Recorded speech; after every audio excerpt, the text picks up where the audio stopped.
Hello everyone. मेरा नाम है वैभव कुमार और ट्रेड एलएस एकेडमी की तरफ से मैं स्टॉक मार्केट का एक कोर्स आपके लिए लेके आया हूँ। तो देखिए, मुझे ना ट्रेड करते हुए 3 साल से भी ज्यादा समय स्टॉक मार्केट में हो चुका है। और जब भी हम एक ट्रेडर बनने की कोशिश करते हैं या फिर शुरुआती स्टेज में होते हैं तो हमारी शुरुआत जो है ना वो क्यूरियोसिटी के साथ होती है।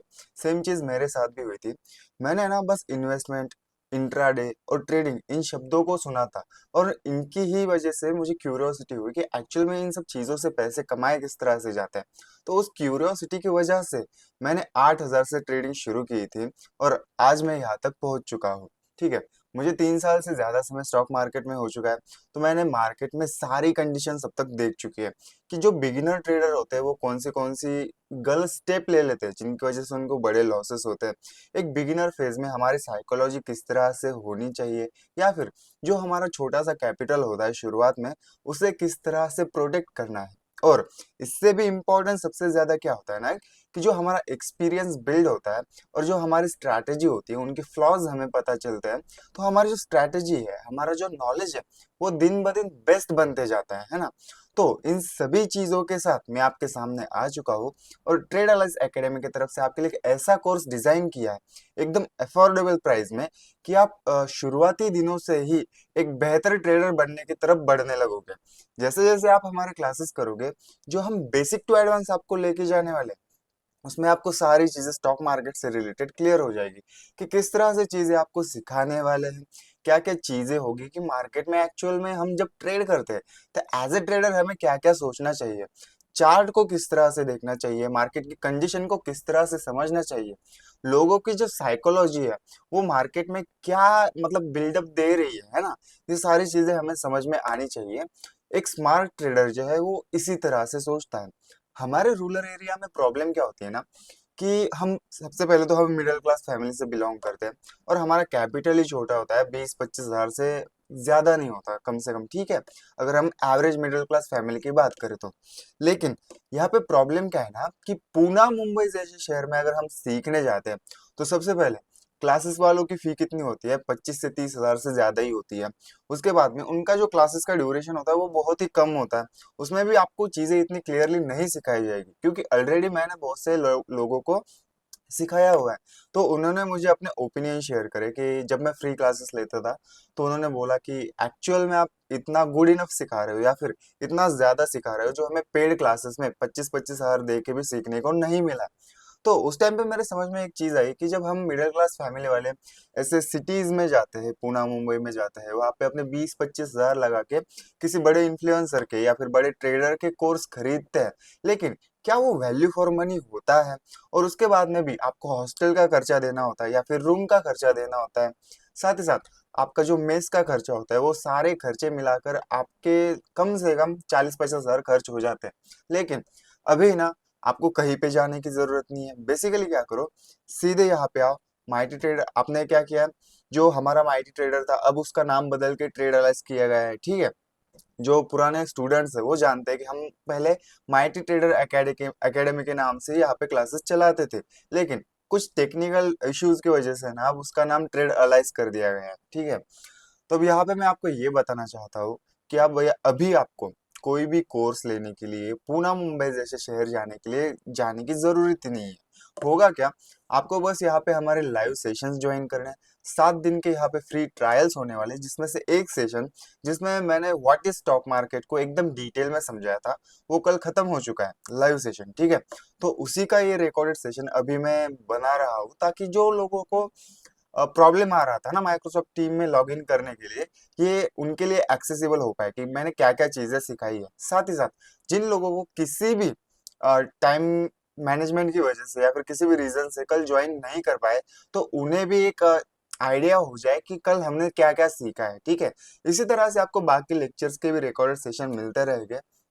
तो ठीक है, मैंने अपना इंट्रोडक्शन दे दिया, मैंने बताया कि मेरा पर्पस क्या है ये कोर्स लॉन्च करने का, क्योंकि मैं चाहता हूँ कि रूरल एरिया में भी ट्रेडिंग के बारे में पता चले और जो बंदे एक्चुअल में सीरियस है ना, उनको अपने ज्यादा पैसे खर्च करने की जरूरत ना पड़े और वो क्या करे कि ऑनलाइन घर बैठे ही ये सारी चीजें एक अफोर्डेबल प्राइस में सीख सके। ठीक है। तो प्राइसिंग क्या होगी वो मैं आपको बाद में बताऊंगा, लेकिन टेंशन लेने की जरूरत नहीं है, अपनी प्राइस जो है वो बहुत ही कम, बहुत ही अफोर्डेबल होने वाली है। तो ठीक है, आज की जो क्लास है ना उसे शुरू करते हैं। तो ठीक है, जैसे कि मैंने कहा था कि हमारी जो कोर्स है उसकी शुरुआत कैसे होने वाली है, हम बेसिक से लेकर एडवांस लेवल तक पहुंचने वाले हैं। तो हम शुरुआत करेंगे बेसिक क्वेश्चन से कि what is stock market, stock market होता क्या है, क्या इसकी एनालॉजी होती है, किस तरह से ये बेस हुआ है। ठीक है, तो ये सारी चीजें हम बेसिक से शुरू करेंगे और समझेंगे, और जिन्होंने पहले सीख रखा है उन्हें ये सारी चीजें पता है, लेकिन आप अपना ओपिनियन शेयर कर सकते हो कि आपने ये सारी चीजें किस तरह से सीखी और मैंने किस तरह से सिखाई, आप मुझे बता सकते हो। ठीक है, तो आप भी क्या करना, जिन्होंने पहले ही मतलब कोर्स करे हैं या फिर पहले से जानते हैं थोड़ा बहुत इसके बारे में, वो भी इस वीडियो को कंटिन्यू करिए। अब देखिए, हम शुरुआत करेंगे एक क्वेश्चन से, व्हाट इज स्टॉक मार्केट। अब देखो, मैंने जैसे कि कहा हमें बेसिक से शुरू करना है, तो हमें समझना पड़ेगा कि एक्चुअल में स्टॉक मार्केट क्या होता है या फिर ये किस तरह से काम करता है। ठीक है, तो इसे हम क्या करेंगे ना, एक एग्जाम्पल के थ्रू समझने की कोशिश करेंगे। तो सबसे पहले ऐसा कंसिडर कर लो कि आपका है ना एक गांव है। ठीक है, उस गांव में ना आपकी एक वेजिटेबल शॉप है। अब देखो, यहाँ पे है ना आप कई सालों से एक वेजिटेबल शॉप चला रहे हो और आपको अच्छे खासे प्रॉफिट तो होते थे, लेकिन रिसेंट के कुछ महीने ऐसे हैं जिसमें आपका जो प्रॉफिट मार्जिन है वो बढ़ चुका है ना।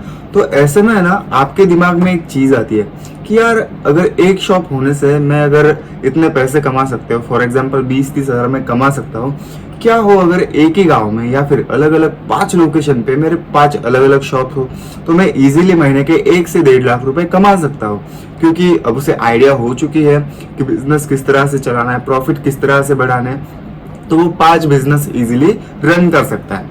अब यहाँ पे देखो, ये वेंडर क्या करता है, वो क्या करता है, वो सोचता है कि मैं ना अलग अलग लोकेशन पे अपनी 4 और नई दुकान डालूंगा, तो मेरे पास 5 टोटल शॉप हो जाएगी, जिसकी मदद से मैं इजीली बहुत सारे पैसे कमा सकता हूँ। तो ऐसे वो सोचता है, लेकिन यहाँ पे क्या होता है ना कि उसे एक प्रॉब्लम फेस करनी पड़ जाती है। ठीक है, एक्चुअली उसका जो फंड है ना वो इनसफिशियंट होता है, मतलब कम होता है। देखो, जैसे कि मैंने कहा, वो पहले से प्रॉफिट में था और रिसेंट के कुछ महीनों से 3-4 महीनों से उसका प्रॉफिट मार्जिन बढ़ गया था। ठीक है, तो उसकी वजह से उसने क्या सोचा कि मैं अलग अलग 4 लोकेशन पे नई 4 शॉप खोलूंगा, तो मेरे पास टोटल 5 दुकानें हो जाएगी, जिनकी मदद से मैं इजीली 1 से 1.5 लाख रुपए कमा सकता हूँ। लेकिन अभी उसके पास इतना फंड नहीं है कि वो अलग अलग 4 जगह पे नई शॉप खोल सके। तो यहाँ पे होता क्या है ना, वो थोड़ा सा यहाँ पे कंफ्यूज हो जाता है कि यार, मेरे दिमाग में ये चीज आई है, मुझे पूरा करना है, मुझे अलग अलग 4 नई शॉप बनानी है, तो मेरे पास पैसे कहाँ से आएंगे। ठीक है, तो वो सोचता है कि मैं किस तरह से अपनी शॉप खोल सकता हूँ, तो उसके दिमाग में ना एक आइडिया आ जाता है। तो वो क्या करता है, अगले दिन जाता है अपने एक दोस्त के पास। ठीक है, अपना जो मर्चेंट है वो अपने दोस्त से मिलने जाता है, और दोस्त से मिलने के बाद वो क्या करता है ना, उसके साथ अपना जो आइडिया है वो शेयर करता है। ठीक है, तो उसका जो दोस्त है उसे ये आइडिया पसंद आ जाता है कि ठीक है यार, तूने अच्छा खासा प्रॉफिट जनरेट किया है, तू सोच रहा है कि अलग अलग शॉप अलग अलग जगह पे खोलनी है, तो ठीक है, मैं तेरा साथ दूंगा, लेकिन क्यों ना हम एकदम बड़ा पैसा इन्वेस्ट करने से अच्छा है कि हम अपने जो बाकी के दोस्त हैं एक बार उनसे बात कर ले, हो सकता है कि वो भी हमें फंडिंग दे दे।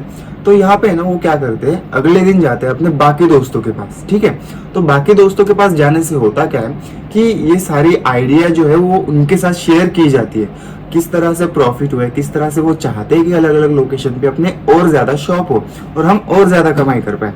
तो उनके जो दोस्त है वो प्रोफेशनल होते हैं, तो उन्हें ये आइडिया बहुत पसंद आता है। ठीक है, तो वो क्या करते हैं ना, बहुत ही इजीली इनको एक फंडिंग दे देते हैं एक बड़ा बिजनेस क्रिएट करने के लिए। ठीक है, तब होता क्या है, मर्चेंट ने अपने दोस्त से बात करी, इन्होंने अपने बाकी दोस्तों के साथ भी बात करी, तो ये इसे फंडिंग देने के लिए या फिर बिजनेस शुरू करने के लिए जो अमाउंट चाहिए, रिक्वायर अमाउंट चाहिए, पैसे चाहिए, वो इसे दे देते हैं। तो इसके बदले में क्या होगा ना कि यहाँ पे एक बिजनेस कॉन्ट्रैक्ट साइन किया जाएगा। अब बिजनेस कॉन्ट्रैक्ट क्या होता है, बिजनेस कॉन्ट्रैक्ट में सारी डिटेल होती है कि कितने बिजनेस पार्टनर है, मतलब कितने लोगों ने एक बिजनेस शुरू करने के लिए अपने पैसे इन्वेस्ट किए हैं या फिर बिजनेस में पैसे डाले हैं। ठीक है, तो उस बिजनेस पार्टनर की लिस्ट होगी, उसके बाद में जितने पैसे आपने ऐड किए हैं उसके हिसाब से बिजनेस का एक हिस्सा आपके पास होगा। ठीक है, जिन्हें हम शेयर्स या फिर इक्विटी कहते हैं। ठीक है, तो ये बात सिंपल से समझ लो।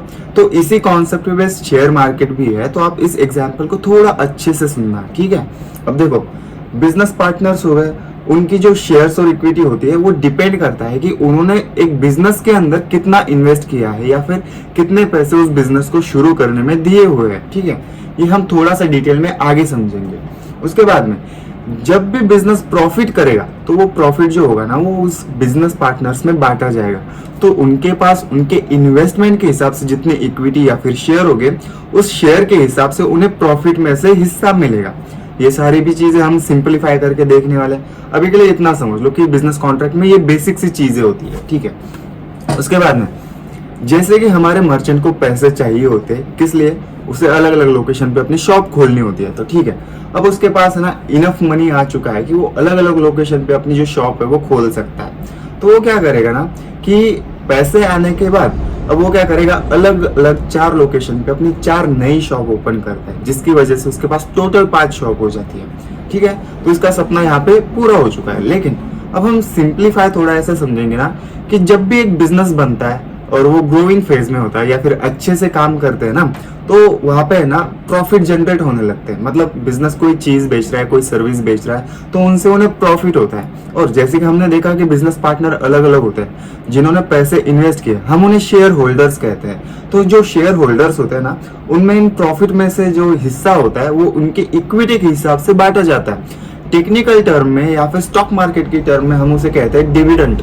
डिविडेंड का मतलब होता है लाभांश, जिसे हम एक प्रॉफिट में से हिस्सा कह सकते हैं। ठीक है, अब देखो ये जो डिविडेंड होता है ना, ये शेयर होल्डर्स में बांटा जाता है। सिंपल सी बात है, डिविडेंड को आप ऐसे समझ सकते हो कि जो टोटल प्रॉफिट है उसमें से एक हिस्सा जो इन्वेस्टर को या फिर शेयर होल्डर को दिया जा रहा है उसे हम डिविडेंड कहते हैं। ठीक है, ऐसे स्टॉक मार्केट में भी होता है। जब आप बड़ी कंपनियों में इन्वेस्ट करते हो और उनके प्रॉफिट होते हैं तो अपने इन्वेस्टर को उनकी इक्विटी के हिसाब से एक प्रॉफिट का हिस्सा देते हैं, जिसे हम डिविडेंड कहते हैं। ठीक है, अब हम थोड़ा सा इसे क्लियरिफाई करेंगे।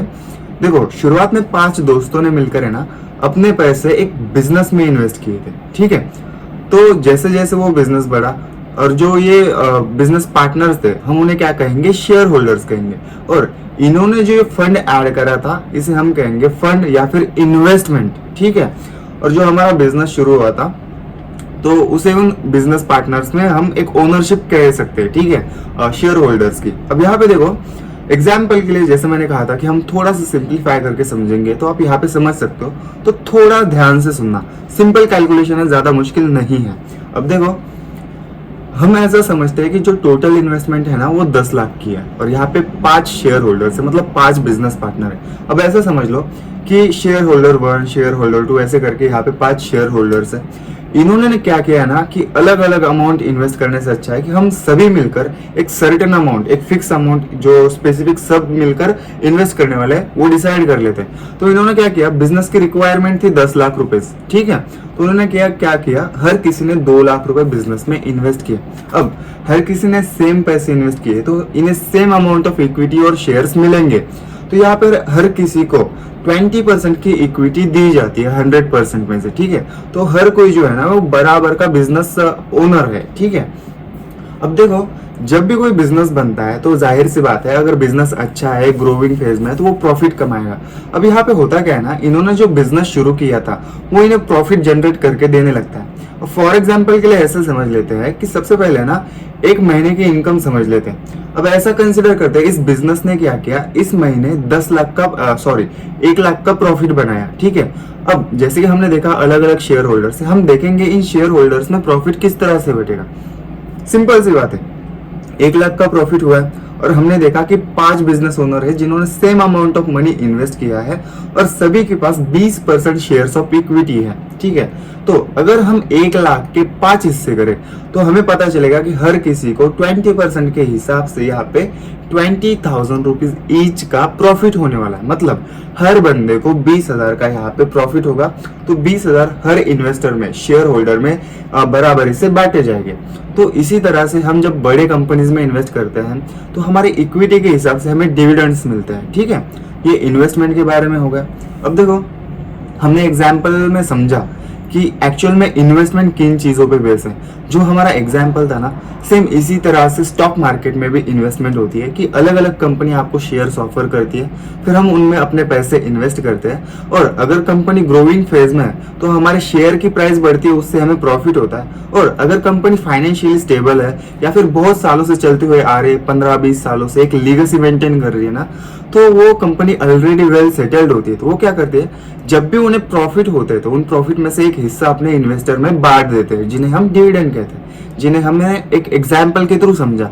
इसी तरह से स्टॉक मार्केट में चीजें काम करती है। अब इसे ना थोड़ा और इजीली करके समझने की कोशिश करेंगे। अब देखो, जैसे कि मैंने कहा था कि हमने शुरुआत की व्हाट इज स्टॉक मार्केट इस क्वेश्चन से, तो स्टॉक मार्केट का जो कॉन्सेप्ट है ना, वो यहाँ पे क्लियर हो चुका है। इसी तरह से स्टॉक मार्केट में चीजें काम करती हैं, ठीक है। तो मैं चाहूंगा कि आपको थोड़ा और इसे डिटेल में समझाने की कोशिश करूं। अब देखो, हमारा इंडिया है, हमारा भारत देश है, हम जिस स्टेट में रहते हैं वो स्टेट है महाराष्ट्र। महाराष्ट्र में लोकेटेड है मुंबई, जिसके बारे में हम सभी जानते हैं, ठीक है। इस मुंबई में सिचुएटेड है बीएसई और एनएसई जैसे दो बड़े स्टॉक एक्सचेंजेस। सबसे पहले होता है हमारा बीएसई, जिसे हम कहते हैं बॉम्बे स्टॉक एक्सचेंज, जो कि एशिया का सबसे ओल्डेस्ट यानी कि सबसे पुराना स्टॉक एक्सचेंज है, ठीक है। इसी की तरह और एक स्टॉक एक्सचेंज है जिसे हम कहते हैं एनएसई, जो होता है हमारा नेशनल स्टॉक एक्सचेंज। अब ये स्टॉक एक्सचेंज क्या होते हैं, जैसे कि मैंने कहा कि किसी बिजनेस को अगर हमें उनको मार्केट में से पैसे उठाने हैं ना सिंपली, तो बिजनेस क्या करता है, एनएसई बीएसई जैसे स्टॉक एक्सचेंजेस प्लेटफॉर्म पे अपनी कंपनी रजिस्टर करते हैं, और इन्हीं के थ्रू फिर हम क्या कर सकते हैं, उस कंपनी के शेयर बाय और सेल कर सकते हैं या फिर ट्रेड कर सकते हैं, ठीक है। तो इसे भी हम सिंपली समझेंगे। अब देखो, जैसे कि मैंने कहा कि शेयर मार्केट या फिर जो हमारा स्टॉक मार्केट होता है उस किस तरह से काम करता है, तो हमें समझना पड़ेगा कि यहाँ पे एक्चुअल में और क्या चीजें होती है। तो यहाँ पे है ना दो टाइप के मार्केट कंडीशंस होते हैं, एक होता है प्राइमरी मार्केट और दूसरा होता है सेकेंडरी मार्केट। अब ठीक है, अलग अलग टाइप के ट्रेडर और इन्वेस्टर भी होते हैं, उसी तरह से अलग अलग टाइप का मार्केट होता है, प्राइमरी मार्केट और सेकेंडरी मार्केट। अब इसमें कंफ्यूज होने वाली कोई भी बात नहीं है, मैं बहुत ही ज्यादा सिंप्लीफाई करके ये चीज आपको बताने वाला हूँ। अब देखिए, हम बात करेंगे अभी के लिए प्राइमरी मार्केट की, कि प्राइमरी मार्केट एक्चुअल में होता क्या है, ठीक है। अब समझो, जैसे कि मैंने आपको एग्जांपल बताया था कि जो वेंडर है वो चाहता है कि उसका बिजनेस जो है वो ग्रोइंग फेज में, और वो क्या चाहता है कि मैं अपने बिजनेस को और बढ़ाऊं, तो वो क्या करता है, अलग अलग लोकेशन पे शॉप डालने के लिए फंडिंग लेता है, अपने दोस्तों से पैसे लेता है और फिर उन्हें ओनरशिप देता है, ठीक है। इसी तरह से क्या होता है ना कि जब एक स्टार्टअप बनता है और वो एक ग्रोइंग फेज में होता है, वो चाहता है कि हम और पैसे कमाएं या फिर और ज्यादा डेवलप हो, ग्रो करे, अपनी फ्रेंचाइजी वगैरह बनाए, लेकिन उनके पास उतना अगर पैसा नहीं होता है तो वो क्या करते हैं, मार्केट से पैसे उठाते हैं, रिटेल ट्रेडर से, इन्वेस्टर से, बड़े बड़े इंस्टीट्यूशनल ट्रेडर होते हैं उनसे, ठीक है। तो उसके लिए सबसे पहले कंडीशन होती है, उन्हें लिस्ट होना पड़ता है स्टॉक एक्सचेंज में, जिन्हें मैंने आपको बताया कि हम बीएसई और एनएसई जैसे बड़े स्टॉक एक्सचेंजेस है इंडिया में, ठीक है। तो ये कंपनी सबसे पहले बीएसई और एनएसई पे लिस्ट होगी, रजिस्टर होगी। उसके बाद में इसका आता है आईपीओ, जिसे हम कहते हैं इनिशियल पब्लिक ऑफरिंग, ठीक है। अब ये क्या होता है ना कि जो कंपनी है, जो स्टार्टअप है, वो लिस्ट होने के बाद सबसे पहले जो अपने शेयर है ना वो मार्केट में लाती है, ताकि लोग उसे खरीद सके और कंपनी के पास एक सर्टेन अमाउंट आ जाए, जिसकी मदद से वो अपने बिजनेस को ग्रो कर सकती है और अपने जो अर्ली इन्वेस्टर होते हैं उन्हें प्रॉफिट जनरेट करके दे सकती है। तो ये होता है आईपीओ। अब आईपीओ में ना प्राइमरी मार्केट में हम जैसे, आप जैसे, मेरे जैसे रिटेल ट्रेडर डायरेक्टली ट्रेड नहीं कर पाते, हमें आईपीओ के लिए अप्लाई करना होता है, लेकिन सारे रिटेल ट्रेडर को आईपीओ अलॉट नहीं होता है। तो यहाँ पे ना प्रायोरिटी सेट होती है। सबसे पहले अगर हम प्रायोरिटी की बात करी जाए या फिर जो पार्टिसिपेंट होते हैं उनके बारे में बात किया जाए, तो इशूइंग कंपनी को सबसे ज्यादा प्रायोरिटी दी जाती है। अब ये इशूइंग कंपनी कौन सी होती है, बेसिकली ऐसे समझ लो कि जो कंपनी अपने शेयर ऑफर कर रही है उसके अंदर जो बोर्ड मेंबर है या फिर उनके जो अर्ली इन्वेस्टर है, उन्हें सबसे ज्यादा प्रायोरिटी दी जाती है कि उन्हें कितने शेयर खरीदने हैं, कितने शेयर बाय करने हैं, ठीक है।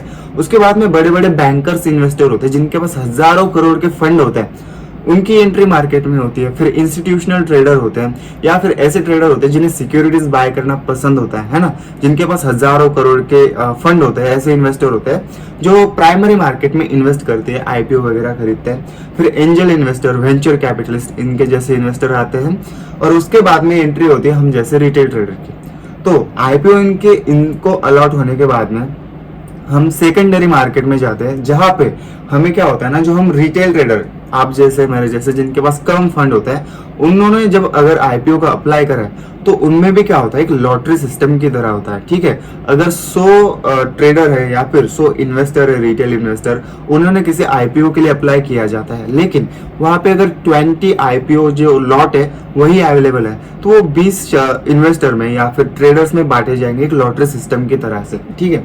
तो सिंपल सी ये बात आप समझ सकते हो कि आईपीओ में प्रायोरिटी बड़े इन्वेस्टर को मिलती है और उसके बाद में रिटेल इन्वेस्टर को मिलती है, ठीक है। तो देखो, एनएसई बीएसई पे लिस्ट होने के बाद आईपीओ आता है। आईपीओ में हमने देखा कि बड़े इन्वेस्टर्स को सबसे पहले प्रायोरिटी दी जाती है और उसके बाद में बारी आती है रिटेल इन्वेस्टर्स की, ठीक है। अब आईपीओ के बाद में जब इस कंपनी के जो बाकी शेयर है ना, वो एनएसई बीएसई क्या करती है, रिटेल ट्रेडर्स को इन्वेस्ट करने के लिए या फिर ट्रेड करने के लिए ओपन कर देती है, ताकि लिक्विडिटी जनरेट हो और जो इन्वेस्टर होते हैं वो अपनी प्रॉफिट बुकिंग कर सके या फिर नए स्टॉक या फिर नए शेयर्स को बाय सेल कर सके। इसके लिए फिर ये रिटेल ट्रेडर के लिए मार्केट ओपन हो जाती है। अब देखो, retail investor finally secondary market में यहाँ पे इन्वेस्टमेंट और ट्रेडिंग कर सकता है, ठीक है। सिंपल सी बात थी। आई होप कि आप सभी को समझ में आ गया होगा। अब देखो, हम है ना थोड़ा यहाँ पे समझने की कोशिश करेंगे। हम देखा स्टॉक मार्केट किस तरह से काम करता है, इन्वेस्टमेंट वगैरह किस तरह से काम करती है, किस तरह से शेयर होल्डर्स में इक्विटी बांटी जाती है, किस तरह से प्रॉफिट बांटा जाता है, स्टॉक मार्केट किस तरह से काम करता है, प्राइमरी मार्केट क्या होता है, सेकेंडरी मार्केट क्या होता है, ठीक है। अब देखो, what is investment and trading, हम इसे समझेंगे। लेकिन समझने वाली बात यहाँ पे ये है कि ये जो कोर्स है ना, ये इस तरह से डिजाइन किया गया है कि आपको एक प्रॉपर ट्रेडर बनना पड़े, ठीक है। क्योंकि रिटेल इन्वेस्टर के पास इतने ज्यादा पैसे नहीं होते, करोड़ों रुपए नहीं होते, वो एकदम से इन्वेस्ट कर सके, ठीक है। वो बात अलग है कि आप अगर एक स्टेबल जॉब करते हुए आ रहे हो, ठीक है, तो आपके पास 20-25 लाख से भी ज्यादा फंड हो सकता है। क्योंकि मेरे जो पुराने स्टूडेंट्स थे उनमें से कुछ के पास इतना फंड था भी, ठीक है।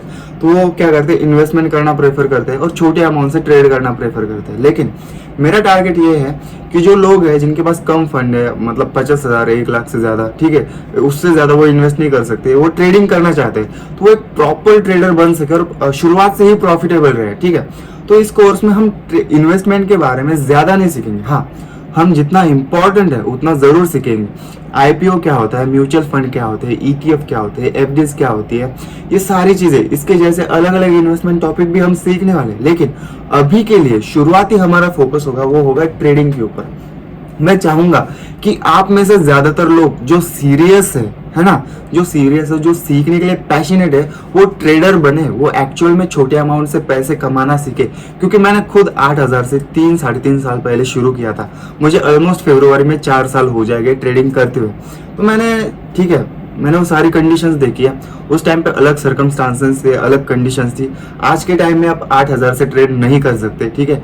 आपके पास कम से कम 20-25 हज़ार होने ही चाहिए अगर आपको स्टार्टिंग में ट्रेडिंग करनी है, सीखनी है। लेकिन इससे भी ज्यादा अमाउंट होना जरूरी होता है। तो शुरुआत में आप पेपर ट्रेडिंग करिए, ठीक है, वो बाद में हम सीखेंगे। मैं आपको समझाऊंगा कि किस तरह से आपको बिगिनर फेज से एक एडवांस लेवल का ट्रेडर बनना है। अगर आप मुझे अच्छे से फॉलो करोगे, जो भी चीजें मैंने सिखाई है, समझी है, तो आई प्रॉमिस आपको मार्केट में इससे बढ़िया कोर्स कहीं पे भी नहीं मिलने वाला। और मेरा प्रॉमिस ये रहेगा कि अगले 6 महीने में आप इंडिपेंडेंट ट्रेडर बन जाओगे। आपको किसी से भी बाइंग सेलिंग के सिग्नल लेने की जरूरत नहीं पड़ेगी। तो ठीक है, इसी तरह से मैंने इस कोर्स को डिजाइन किया। अब देखो, हमने देखा ट्रेडिंग इन्वेस्टमेंट क्या होती है, अब हम समझेंगे कि ट्रेडिंग क्या होती है, ठीक है। लेकिन उससे पहले हम इन्वेस्टमेंट को थोड़ा सा कंटिन्यू करेंगे ताकि आपको रियल लाइफ एग्जांपल पता चले। अब देखो, इन्वेस्टमेंट में है ना, इन्वेस्टमेंट एक्चुअल में होती क्या है, हम सोचते हैं कि जो हमारे पास पैसे है ना, वो टाइम के साथ साथ ग्रो करे, है ना। क्योंकि अगर बैंक में पैसे रखेंगे तो वो ज्यादा ग्रो नहीं होते, ठीक है। 2.5% का एनुअल इंटरेस्ट होता है। मतलब आप अगर 1 साल तक अपने बैंक अकाउंट में 1 लाख रुपए रखते हो, तो आपको दूसरे साल में या फिर वो साल फाइनेंशियल ईयर खत्म होने के बाद में आपको उसके ऊपर 2,500 का जो इंटरेस्ट होता है वो मिलेगा। लेकिन क्या 1 साल में इतने ही इन्वेस्टमेंट पे रिटर्न जनरेट किया जा सकता है? एक्चुअल में इससे ज्यादा करते हैं। और आपने या फिर आपकी फैमिली मेंबर्स ने कभी ना कभी इन्वेस्टमेंट की होगी, जैसे कि लैंड में इन्वेस्टमेंट करी होगी, गोल्ड में इन्वेस्टमेंट करी होगी, किसी प्रॉपर्टी में इन्वेस्टमेंट करी होगी, ठीक है। हम इसे भी प्राइमरी इन्वेस्टमेंट की तरह कंसिडर कर सकते हैं, ठीक है। तो इन्वेस्टमेंट का मतलब क्या होता है कि आने वाले समय में हमारा जो प्रॉफिट है, हमारे जो पैसे अगर हमने उसे कहीं पे इन्वेस्ट किए तो वो ग्रो होते रहे और हमें अच्छे खासे रिटर्न जनरेट करके दे। ये हमारा इन्वेस्टमेंट का बेसिक सा मतलब होता है। अब देखो, जैसे कि मैंने आपको बताया कि अलग अलग तरह के इन्वेस्टमेंट आप कर सकते हो, या फिर हमारी प्राइमरीली यही इन्वेस्टमेंट होती है कि हमने कोई ज़मीन खरीद ली, सोना खरीद लिया या फिर कोई भी प्रॉपर्टी खरीद ली। ठीक है, अब हम क्या करेंगे ना, इसे थोड़ा एक एग्जाम्पल से समझेंगे, जैसे कि हमने पहले भी समझा था। यहाँ पे समझ लो एक प्रकाश नाम का आदमी है। अब ये क्या करता है ना, 2015 में 10 लाख रुपए देकर एक जमीन खरीदता है। ठीक है, अब वो जमीन है ना एक खाली सुनसान एरिया में होती है, सुनसान एरिया में होती है। अब टाइम जैसे जैसे बीतता जाता है, साल बीतते जाते हैं, उस जगह के आसपास बड़ा कंस्ट्रक्शन होने लगता है, डेवलपमेंट होने लगता है। तो जाहिर सी बात है, जब भी किसी भी जमीन के पास डेवलपमेंट होगा, वहां पे कंस्ट्रक्शन होगा, तो एक टाइम के बाद है ना उस जमीन की वैल्यू बढ़ने लगती है। अब हमने क्या देखा था, 2015 में 10 लाख रुपए देकर प्रकाश ने ये जमीन खरीदी थी, लेकिन जैसे टाइम बीतता गया वैसे वैसे यहाँ पे डेवलपमेंट हुआ, और 2025 में क्या होता है ना, एक बिल्डर प्रकाश से मिलने आता है और वो इस जमीन को खरीदना चाहता है। अब देखो यहाँ पे 10 साल बीत चुके हैं, तो वो बिल्डर है ना प्रकाश को सेम जमीन जो है, ये जो जमीन थी प्रकाश की, वो 20 लाख रुपए से खरीद लेता है। ठीक है, तो यहाँ पे आपको सिंपल एक चीज समझ में आ गई होगी कि प्रकाश ने यहाँ पे क्या किया, कोई भी काम ना करते हुए यहाँ पे 10 लाख का प्रॉफिट जनरेट कर लिया है। ठीक है, ये जमीन बेच के। लेकिन यहाँ पे समझने वाली ये बात है कि एक लॉन्ग टर्म प्रोसेस थी, यहाँ पे 10 साल लगे प्रकाश को 10 लाख का प्रॉफिट अपने प्रॉपर्टी पे जनरेट करने के लिए।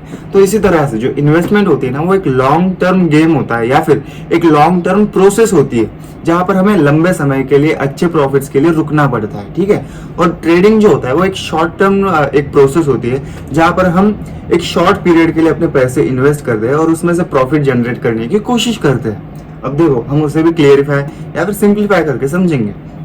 अब देखो स्टॉक मार्केट में क्या होता है ना, इसी तरह से अलग अलग कंपनियां अपने स्टॉक ऑफर कर रही होती है, अपने शेयर इक्विटी ऑफर कर रही होती है। सबसे पहले ये कंपनीज रजिस्टर होती है बीएसई एनएसई के एक्सचेंजेस में, जिन्हें हम स्टॉक एक्सचेंज कहते हैं, जिनके थ्रू हम इन कंपनियों में इन्वेस्ट करते हैं। लेकिन हम डायरेक्टली इनके थ्रू इन्वेस्ट नहीं करते, हमें एक ब्रोकर चाहिए होता है, और वैसा ही एक ब्रोकर एंजल वन, जिसके साथ हमारी लिंक है या फिर हम ऑथोराइज पार्टनर हैं।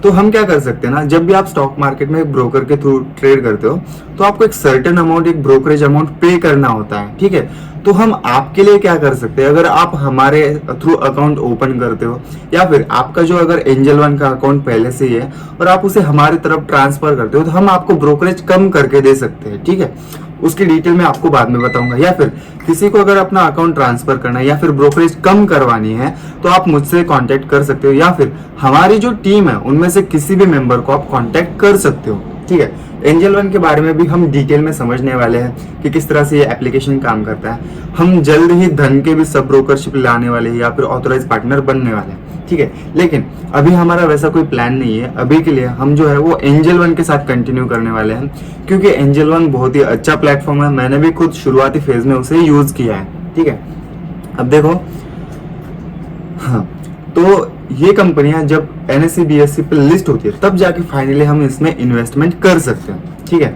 तो देखो ये सारी कंपनियां क्या करती है ना, जब भी हम इन कंपनी में इन्वेस्टमेंट करने की कोशिश करते हैं, तो हमें समझना पड़ेगा कि इन्वेस्टमेंट जो है वो एक लॉन्ग टर्म प्रोसेस है, जहां पर हो सकता है हमें 6 महीने, 1 साल, 5 साल, 10 साल या फिर उससे भी ज्यादा समय के लिए रुकना पड़े। और वो डिपेंड करता है कि कंपनी ग्रोइंग फेज में है या फिर फाइनेंशियल स्टेबल है। और इसके बारे में मैं ऑलरेडी आपको बता चुका हूँ कि अगर कंपनी ग्रोइंग फेज में है, तो वो आपको अपनी इन्वेस्टमेंट पे ज्यादा रिटर्न जनरेट करके देती है। जब भी उसका शेयर प्राइस बढ़ता है, तो आपके इन्वेस्टमेंट पे ज्यादा हायर रिटर्न बनते हैं। और अगर कंपनी फाइनेंशियली स्टेबल है, तो वो क्या करती है, अपने प्रॉफिट में से ना अपने जो शेयर होल्डर्स है उन्हें डिविडेंड पे करती है। ठीक है, अब देखो इंपॉर्टेंट क्या होता है ना, जब भी हमें इन्वेस्टमेंट करना होता है, तो सबसे पहले हमें फंडामेंटल एनालिसिस का नॉलेज होना चाहिए। अभी फंडामेंटल क्या होता है, बेसिक सी चीज है कि कंपनी के फाइनेंशियल कंडीशन क्या है, कंपनी का फाइनेंशियल फ्लो क्या है, ये चीजें हमें समझनी पड़ती है। बोर्ड मेंबर किस तरह से काम करते हैं, कंपनी की रियल वैल्यू क्या है, ये सारी चीजें हमें एनालाइज करनी पड़ती है, जो हम फंडामेंटल एनालिसिस के थ्रू करते हैं। तो इसका भी एक सर्टेन प्रोसेस होता है जिसके बारे में हम समझेंगे। लेकिन सबसे पहले इसका उद्देश्य, पर्पज समझते हैं कि हमें पता चले कि कंपनी के जो शेयर्स है या फिर कंपनी अंडर वैल्यूड है या फिर ओवर वैल्यूड है। ठीक है, तो इसका सिंपल सा मीनिंग है, अगर कंपनी अंडर वैल्यूड है तो इसका मतलब ये है कि कंपनी की प्राइस जो है वो एक्चुअल प्राइस से कम है, उसकी शेयर प्राइस जो है वो कम है। तो आगे जाके लॉन्ग टर्म प्रोसेस में उस कंपनी के शेयर्स बहुत ही ज्यादा बढ़ सकते हैं और हमें अच्छे खासे प्रॉफिट जनरेट करके दे सकते हैं। सिमिलरली अगर कंपनी ओवर वैल्यूड है, कंपनी के स्टॉक जो है वो ज्यादा प्राइस से बेचे जा रहे हैं, तो इसका मतलब ये होता है कि कंपनी कहीं ना कहीं खराब प्रोसेस में है या फिर खराब परफॉर्म कर रही है। तो हो सकता है कि ये कंपनी में अगर आप इन्वेस्ट करते हो तो आपका लॉस हो जाए, क्योंकि इसके शेयर प्राइस वो है कम हो सकते हैं। ठीक है, ये सिंपल सी अंडर वैल्यूड ओवर वैल्यूड हमें समझ में आ जाता है। उसके बाद में और एक प्रोसेस होती है, हमें कंपनी एनालिसिस करना पड़ता है, जिसे हम कंपनी विश्लेषण कह सकते हैं, जिसमें हम इंडिविजुअल कंपनी की डीप स्टडी करते हैं। अब ऐसे समझ लो कि आपको टाटा कंपनी या फिर टाटा स्टील, टाटा मोटर, किसी भी कंपनी में इन्वेस्ट करना है, तो आप उसके फंडामेंटल को एनालाइज करते हैं इंडिविजुअली। सिर्फ उसी कंपनी के फाइनेंशियल, बोर्ड मेंबर, नई टीम किस तरह से काम करे, क्या नए प्रोजेक्ट आ रहे हैं, ये सारी चीजें हम एनालाइज करते हैं। उसके बाद में भी हम कोशिश करते हैं कि हम समझे कि कंपनी के जो फंडामेंटल के जो कंपोनेंट होते हैं, जिसमें हम फाइनेंशियल स्टेटमेंट देखते हैं। फाइनेंशियल स्टेटमेंट में हम क्या देखते हैं, बैलेंस शीट देखते हैं, फिर प्रॉफिट और लॉस क्या हो रहा है, कैश फ्लो क्या है, ये सारी चीजें हम देखते हैं। फंडामेंटल के जो कंपोनेंट्स होते हैं उसमें हमें समझना पड़ता है कि फाइनेंशियल स्टेटमेंट क्या है, मतलब बैलेंस शीट पढ़नी होती है, प्रॉफिट लॉस देखना पड़ता है, कैश फ्लो देखना पड़ता है कि एक्चुअल में कंपनी के पास कितने पैसे आ रहे हैं और कंपनी के पास में से कितने पैसे जा रहे हैं। ये हमें समझना पड़ता है कि कंपनी कितना प्रॉफिट बना रही है या फिर कितने लॉस में, तब जाके हमें फाइनेंशियल कंडीशन पता चलती है। बाद में आता है रेशो, जैसे कि पी रेशो हो गया, डेब्ट इक्विटी रेशो हो गया, रिटर्न ऑन इक्विटी हो गया, है ना। ये सारी टेक्निकल टर्म्स है जो जब हम इन्वेस्टमेंट के बारे में समझेंगे तो थोड़ा सा हम इसे डिटेल में समझने की कोशिश करेंगे। लेकिन अभी के लिए मुझे ये बताना चाहिए या फिर बताना चाहता हूँ ताकि आपको आइडिया हो जाए कि इन्वेस्टमेंट किस तरह से की जाती है। अब हम समझेंगे कि investment in growing companies and well settled companies क्या होता है या फिर किस तरह से काम करता है, क्योंकि मैंने इसे पहले मेंशन कर दिया था तो आपको एक आइडिया हो चुकी होगी। ठीक है, लेकिन इसे एक एग्जाम्पल के थ्रू समझते हैं।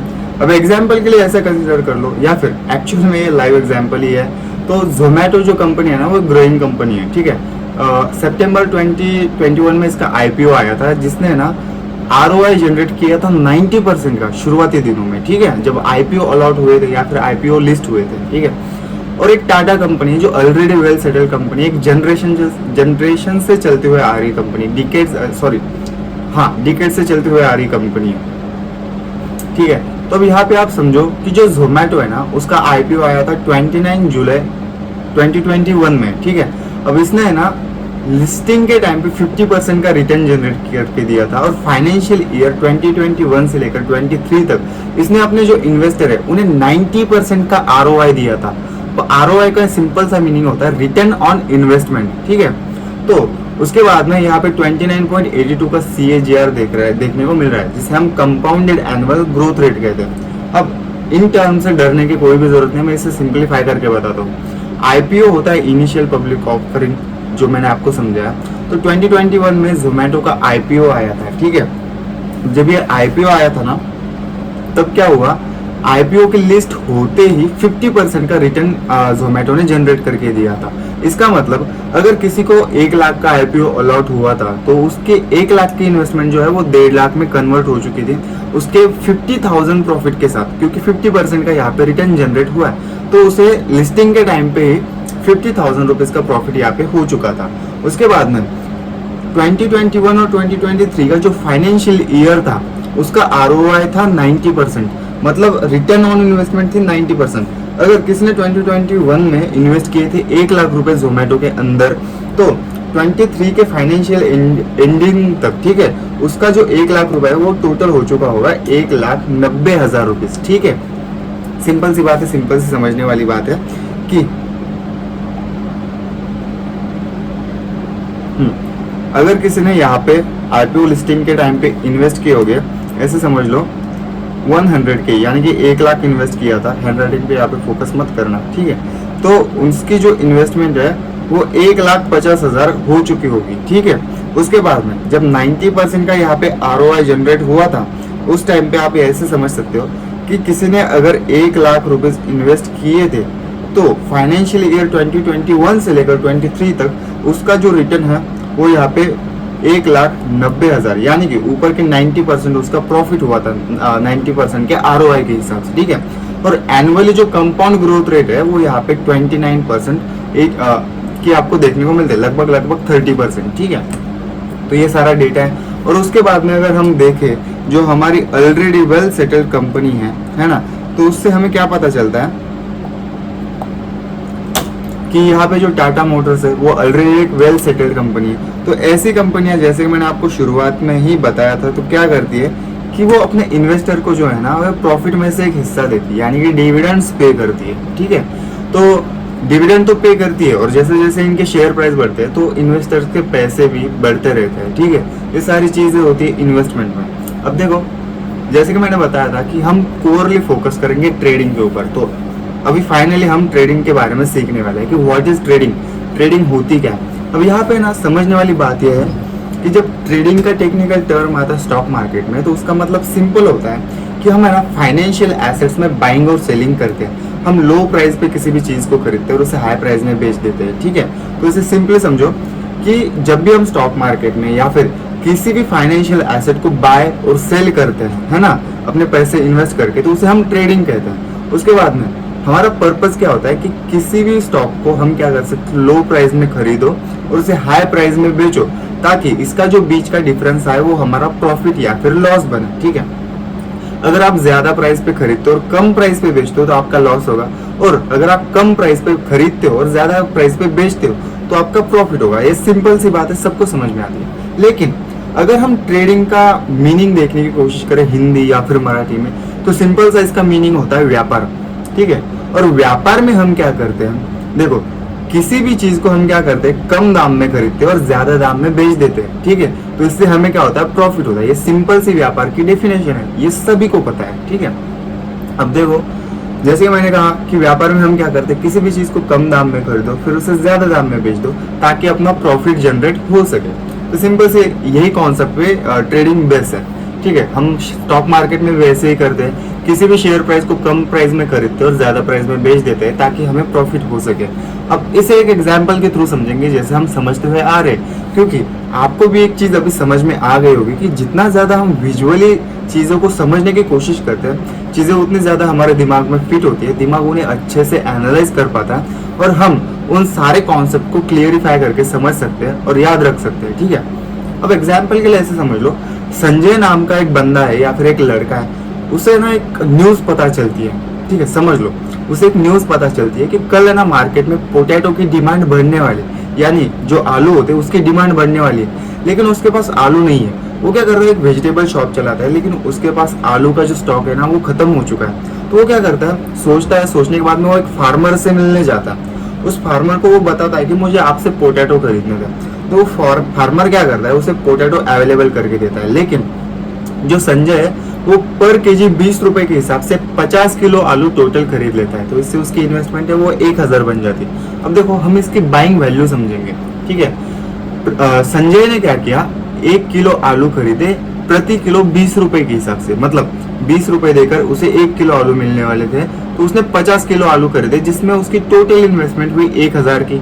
ठीक है, उसके बाद में अब ऐसा देखो, संजय क्या करता है, जो व्यापारी था, जो फार्मर था, उसे 1000 रुपए दे देता है, उससे 50 किलो आलू लेकर वो मार्केट में चला जाता है अगले दिन। ठीक है, अब वो मार्केट में जाने के बाद है ना, वहां पर भीड़ आनी शुरू हो जाती है, लोग आने शुरू हो जाते हैं, और धीरे धीरे संजय क्या करता है, जो आलू उसने 20 रुपए में खरीदे थे, अब वो क्या करेगा, उसे 30 रुपए में अपने कस्टमर्स को बेचेगा। वो क्या करता है, 30 रुपए प्रति किलो के हिसाब से अपने कस्टमर को वो आलू बेचता है, और ऐसे करते करते उसके सारे पोटैटोज, जो सारे आलू वगैरह थे, वो खत्म हो जाते हैं। अब हम क्या करेंगे ना, इसे समझेंगे कि संजय ने इससे प्रॉफिट कैसे कमाया, क्योंकि सेम कॉन्सेप्ट स्टॉक मार्केट में भी काम करते हैं। तो देखो, संजय ने प्रॉफिट किस तरह से कमाया। सबसे पहले हमें समझना पड़ेगा कि प्रॉफिट क्या होता है। जो प्रॉफिट है ना, वो बाइंग और सेलिंग के बीच का डिफरेंस होता है, फिर वो प्रॉफिट हो या फिर लॉस हो। ठीक है, तो ये बात मैंने आपको पहले भी एक्सप्लेन करी है। तो हम समझेंगे बाइंग वैल्यू, और उसके बाद में हमें सेलिंग वैल्यू या फिर प्राइस पता होनी चाहिए। अब बाइंग प्राइस अगर देखें, संजय ने क्या किया था, 1 केजी पोटैटो खरीदे थे 20 रुपीज के हिसाब से। उसके बाद में उसने क्या करा, 50 किलो आलू खरीदे 1000 रुपए देके। उसके बाद में यहाँ पे जो सेलिंग प्राइस है पर केजी के हिसाब से उसने क्या किया, 30 रुपीज से आलू बेचे। और उसके बाद में यहाँ पे 50 किलो टोटल आलू बेचने का अगर हम कैलकुलेट करें तो 1500 रुपए संजय के पास आ चुके होंगे। तो इसमें से ऊपर के जो 500 रुपीज है, 500 रुपीज का डिफरेंस है, वो क्या हुआ, संजय का प्रॉफिट हुआ आलू बेचने पे। ठीक है, तो सिंपल सा कॉन्सेप्ट स्टॉक मार्केट में भी काम करता है। अब देखो, जैसे कि हमने समझा कि संजय का एग्जाम्पल लेके, इसी तरह से सेम स्टॉक मार्केट में भी चीजें काम करती हैं। हम क्या करेंगे, इसे कंपनी के एग्जाम्पल के थ्रू समझने की कोशिश करेंगे। अब ऐसा कंसिडर कर लेते हैं कि टाटा कंपनी में एक इन्वेस्टर है या फिर एक ट्रेडर है, वो क्या करता है, इन्वेस्ट करना चाहता है। ठीक है, हमें पता है कि मार्केट का जो टाइमिंग है ना, वो मंडे से लेकर फ्राइडे तक होता है। 9:15 से 3:30 PM तक मार्केट ओपन होती है ट्रेडिंग करने के लिए या फिर इन्वेस्टमेंट करने के लिए। अब एक ट्रेडर है, वो चाहता है कि वो टाटा कंपनी के शेयर खरीदे या फिर बेचे, तो वो क्या करता है ना, टाटा कंपनी को अच्छे से एनालाइज करता है। फिर उसे पता चलता है कि आज हो सकता है कि टाटा कंपनी के शेयर जो है ना, उसकी प्राइस बढ़े। तो अभी के लिए एग्जाम्पल के लिए हम ऐसे समझ लेते हैं कि एक ट्रेडर है ना, ये बाइंग करना चाहता है। फॉर एग्जाम्पल के लिए ऐसा समझ लो कि जो शेयर प्राइस है टाटा कंपनी की, वो अभी 500 रुपीज पे ट्रेड कर रही है, मतलब 500 रुपए पर उसकी प्राइस चल रही है। ठीक है, ये ट्रेडर क्या करता है, 500 रुपीज के प्राइस पर 100 शेयर खरीद लेता है। ठीक है, तो उसकी जो टोटल इन्वेस्टमेंट है वो कितनी हो जाती है, 50,000 रुपीज यहाँ पे हो जाती है। और जैसे जैसे इसकी प्राइस बढ़ती है, 500 रुपीज से 520 हो जाती है, तो यहाँ पे अगर हम कैलकुलेट करें तो उस ट्रेडर के पास टोटल 52,000 रुपीज आ जाते हैं। ठीक है, तो इसमें से ऊपर के जो 2,000 है वो इस ट्रेडर का क्या हुआ, प्रॉफिट है। अब देखो, जैसे प्रॉफिट हुआ, हो सकता है इसका लॉस भी हो सकता था, तो वो कंडीशन पे समझ लेते हैं। अगर मार्केट कंडीशंस इसके एनालिसिस के अगेंस्ट जाती है, ठीक है, अगर 500 रुपीज से घटकर जो प्राइस है शेयर का वो 490 हो जाता है, तो इसका मतलब ये हुआ कि यहाँ पर 10 पॉइंट या फिर 10 प्राइस पॉइंट मार्केट ने नीचे की तरफ मोमेंटम दिया है। ठीक है, तो ऐसे में अगर हम इसे कैलकुलेट करें तो फाइनल वैल्यू इस ट्रेडर के पास में कितनी आएगी, 49,000। उसने इन्वेस्ट कितने किए थे, 50,000। तो यहाँ पे क्या हुआ, उसका जो बीच का 1,000 का डिफरेंस है, यहाँ पे हुआ उसका लॉस। ठीक है, ये सिंपल सा प्रॉफिट और लॉस जो एनालॉजी है, ये शेयर मार्केट में काम करती है। ठीक है, तो अब हमने समझा कि जो कंपनी है वो एक्चुअल में लिस्टेड होती है NSE BSE जैसे प्लेटफॉर्म पे, लेकिन जैसे कि मैंने पहले भी बताया था, हम डायरेक्टली इनके थ्रू ट्रेड नहीं कर सकते। हमें चाहिए होता है एक ब्रोकर जिसके थ्रू हम ट्रेड कर सके। ठीक है, तो हम उसे थोड़ा सा समझने की कोशिश करेंगे। अब देखो, मार्केट में बहुत से ब्रोकर है, लेकिन टॉप के जो ब्रोकर है ना, उसमें आता है जीरोधा, एंजल वन, धन। ये तीन अभी इंडिया में मार्केट में टॉप के ट्रेडर है। और जैसे कि मैंने आपको बताया, हम ऑलरेडी एंजल वन के एक ऑथोराइज पर्सन है, एंजल वन के साथ हमारे लिंक है, या फिर हम उनके सब ब्रोकर है, आप ऐसे भी कह सकते हो। ठीक है, तो हमारे पास एंजल वन की सब ब्रोकरशिप है। जब भी आपको ट्रेड करना होता है, आपको एक प्लेटफॉर्म चाहिए होता है, ब्रोकर प्लेटफॉर्म चाहिए होता है, तब जाके आप ट्रेड या फिर इन्वेस्टमेंट कर सकते हो। तो आप एंजल वन को यूज कर सकते हो, धन को यूज कर सकते हो। ठीक है, दोनों ही बहुत ही बढ़िया प्लेटफॉर्म है। मैंने लंबे समय के लिए एंजल वन को यूज किया है, और रिसेंट के कुछ महीनों से मैं अपनी स्ट्रैटेजी वगैरह टेस्ट करने के लिए धन को यूज कर रहा हूँ। ठीक है, तो मुझे वो भी प्लेटफॉर्म बहुत ज़्यादा पसंद है। स्पेशली उसका जो वेब फीचर है वो मुझे सबसे ज़्यादा पसंद है, और उसके जो इंस्टेंट ऑर्डर है धन के, वो भी मुझे बहुत ज़्यादा पसंद है। सेम चीज़ें एंजल वन में भी है। ठीक है, अब देखो, हम इस प्रोसेस को समझते हैं। सबसे पहले स्टॉक एक्सचेंजेस आती है, ब्रोकर। ठीक है, जिसके बारे में हमें पहले से पता है, NSE BSE जैसे स्टॉक एक्सचेंजेस है। फिर ये ब्रोकर आते हैं। ठीक है, अब ऐसा समझ लो, एक स्टॉक बायर है और एक स्टॉक सेलर है, क्योंकि बायर और सेलर्स के बिना कोई भी ऑर्डर कंप्लीट नहीं होता।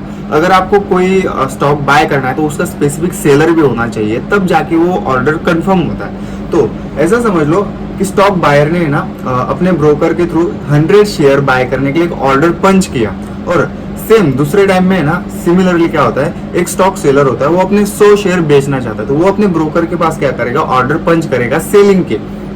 तो ये ब्रोकर क्या करते हैं, ये सारे ऑर्डर फॉरवर्ड करते हैं स्टॉक एक्सचेंज में, NSE BSE में, और फिर वहां से आपका ऑर्डर कंफर्म होता है। अगर कोई सेल करना चाहता है तो उससे लेकर जो बाय करना चाहता है उसे स्टॉक दिए जाएंगे, और जो बाय करना चाहते हैं उससे पैसे लेकर जो स्टॉक सेलर है उसको पैसे दिए जाते हैं। ठीक है, तो इस तरह से स्टॉक एक्सचेंज होता है। और बीच में ये जो कंपनी है वो प्रॉफिट किस तरह से बनाती है, इनके जो चार्जेस होते हैं, कमीशन होता है या फिर ब्रोकरेज होती है, उस हिसाब से वो अपने पैसे कमाते हैं। और स्टॉक एक्सचेंजेस के भी अलग अलग चार्जेस होते हैं, जो आपको बाद में पता चल जाएगी जब आप ट्रेड करोगे। तो उनका एक इनवॉइस आता है, ठीक है, जिसे हम कॉन्ट्रैक्ट नोट कहते हैं। उस नोट में सारी डिटेल होती है कि आपने कौन से सेगमेंट में या फिर किस स्टॉक में इन्वेस्ट किया था, कितने पैसे इन्वेस्ट किए थे, कितनी क्वांटिटी खरीदी थी, किस प्राइस पे खरीदा, किस प्राइस पे बेचा। ठीक है, ये सारी डिटेल होती है। साथ ही साथ आपको कितनी ब्रोकरेज देनी पड़ रही है, कितने चार्जेस, कितने गवर्नमेंट चार्जेस होते हैं, सारी स्टैम्प ड्यूटी वगैरह सारी डिटेल वहां पे आपको देखने को मिल जाएगी। ठीक है,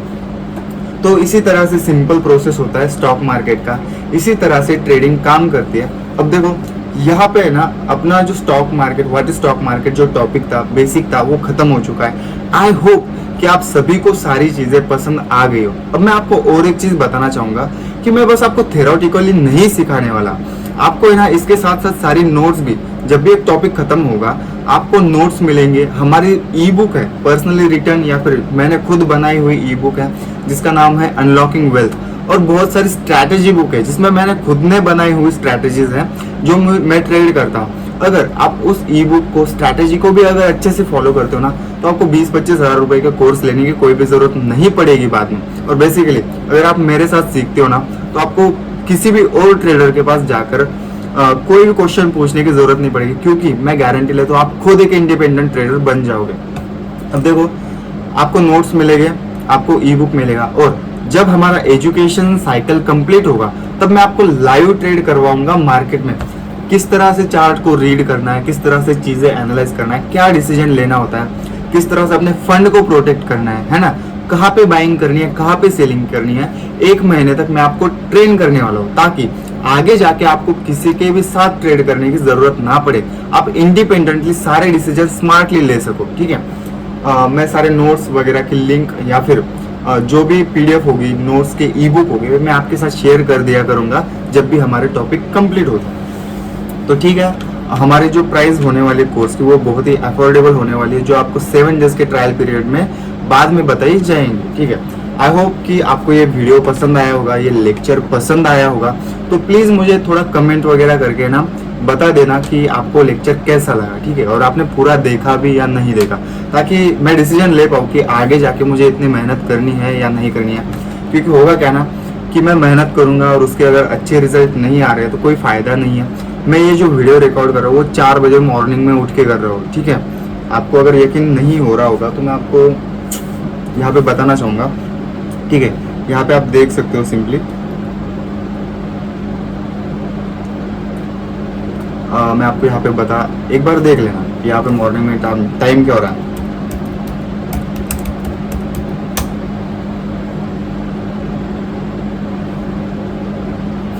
तो देखो यहाँ पे 5:54 मतलब 6 बज चुके हैं। ठीक है, मैं 4 बजे से जाग रहा हूँ ये सारी तैयारी करने के लिए। तो अगर मैं इतना सीरियस हो सकता हूँ, तो अगर आपको अफोर्डेबल प्राइस में कोई चीज़ मिल रही है तो आप भी सीरियस हो जाओ। और मैं आप चीज़ को मेंशन करना चाहूँगा कि ठीक है, शुरुआती प्राइस हमारे यहाँ 6,000 है, लेकिन I know value of my course, I know value of my time, I know value of my experience, and I also know value of our course. ठीक है, तो इसकी प्राइस शुरुआती में है ना, जो हमारा रूरल एरिया है उनके बच्चों के लिए मैंने 6,000 रखी है। लेकिन अगर आपको इसकी वैल्यू नहीं है तो मैं एक बात मेंशन करना चाहूँगा कि मैं इस प्राइस को बढ़ाने वाला हूँ, कम से कम मैं इसको 15 से 20 हज़ार करने वाला हूँ, क्योंकि मुझे पता है कि मेरा जो कोर्स है वो 50,000 से ज़्यादा जो लोग बेचते हैं 1 लाख 2 लाख, उनको भी टक्कर देने के लिए तैयार है। ठीक है, ये सारी चीज़ें मैं जानता हूँ, और इस लेवल का एजुकेशन आपको ना यूट्यूब पे मिलेगा, ना ही किसी बड़े इन्फ्लुएंसर के पास मिलेगा। सिंपल सी बात है। तो एक टाइम के बाद मैं अपनी फीस बढ़ाने वाला हूँ 15,000, 20,000, 25,000, मैं कुछ भी कर सकता हूँ। ठीक है, इस प्राइस पॉइंट पे। ठीक है, अभी आपके पास टाइम है तो जल्दी से जल्दी ज्वाइन करो। ठीक है, अगर कोई भी प्रॉब्लम है तो आप मेरे टीम मेंबर से कनेक्ट कर सकते हो, वो आपको कोई ना कोई सोल्यूशन जरूर प्रोवाइड करेगा। अगले लेक्चर में मैं चाहता हूँ कि आप सभी ज़्यादा से ज़्यादा लाइव में ज्वाइन हो, ताकि आपको लाइव में मेरे साथ इंटरेक्ट करने का मौका मिलता है। अगर आपको कोई डाउट है, कोई चीज़ समझ में नहीं आ रही, तो आप इजीली मुझे पूछ सकते हो, और आगे जाके हमारे डाउट सेशन भी होने वाले हैं। मैंने एक और चीज़ लाइव में बताई थी कि हमारे मंडे टू फ्राइडे लेक्चर्स होंगे, सैटरडे को डाउट सेशन होगा और संडे को हमारी छुट्टी होगी।